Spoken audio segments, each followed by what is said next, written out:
Hoover Single Reed Academy YouTube channel. This is the only official YouTube channel I'm using to share my videos. At the Academy, we are providing online or live lessons for the saxophone, clarinet, and flute students around the world. So today at our Masterclass series, I'm going to play the dance from a set for clarinet by Katherine Hoover. It has been requested by so many of my students who are doing competitions or solo contests at their schools. And I will play through the whole thing, and I will share some useful tips for you to have. So please stay tuned, watch all the way until the end. Thank you very much.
For this piece, I think main thing is, I want to dance when I hear somebody to play.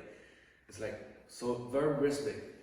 Rhythmic accuracy, I think, is so important for 99% of time for this piece, except, the first bar of the first line, the second line.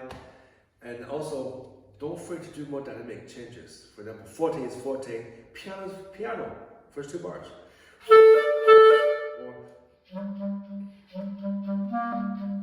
Yeah, and also at the same time, when you have a crescendo, always start much softer to start with. It's almost like classical music.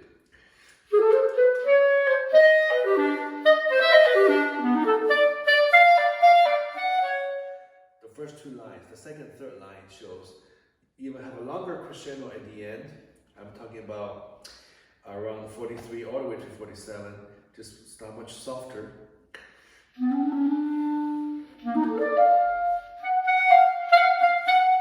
Go all the way to forte.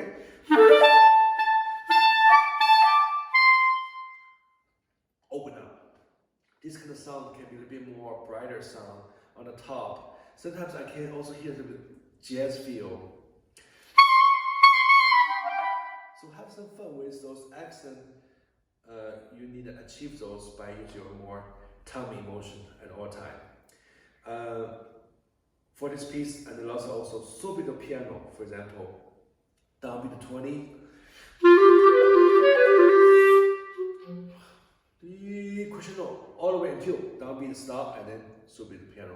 This can be very effective. Or decrescendo to subito piano, for example, measure 8, 9. That's about modern piece. The composer normally very controlling. So you have to do exactly what's on the page. And in terms of modern style, and that whole piece is based on the music theory called set. Basically, it's a group of notes has been arranged in a certain way and backwards transposition So there's involved lots of whole tone scales or diminished triads. Don't feel weird about playing those. You should be embrace those harmony, modern harmony. That's the different kind of joy, both for the clarinet player or for the audience who love classical music at the same time, so curious about modern piece. Another thing difficult for my students is they have a hard time to play very clean, short, soft articulation. So what I do is make sure that, of course, the reed has to be good and have a tighter embouchure. There's an exercise I have my students to do.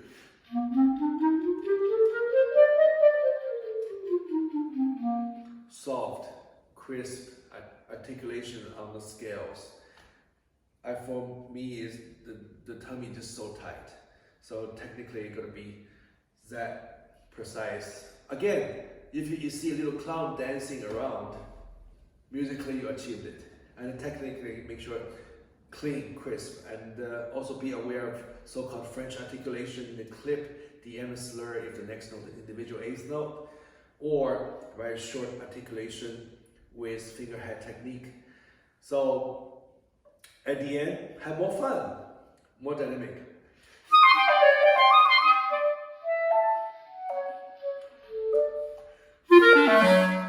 And try not to slow down when you do decrescendo and then I tell my students the last note almost like my dog is dumped a poop on the ground. Like that. So this kind of effect would be so much fun. So if you have more questions about this piece, please email me at myclarinetprofessor.com. I'm always there for you. If you need questions, any help, just let me know. That's all for today. So go practice and have fun with this piece. Thank you.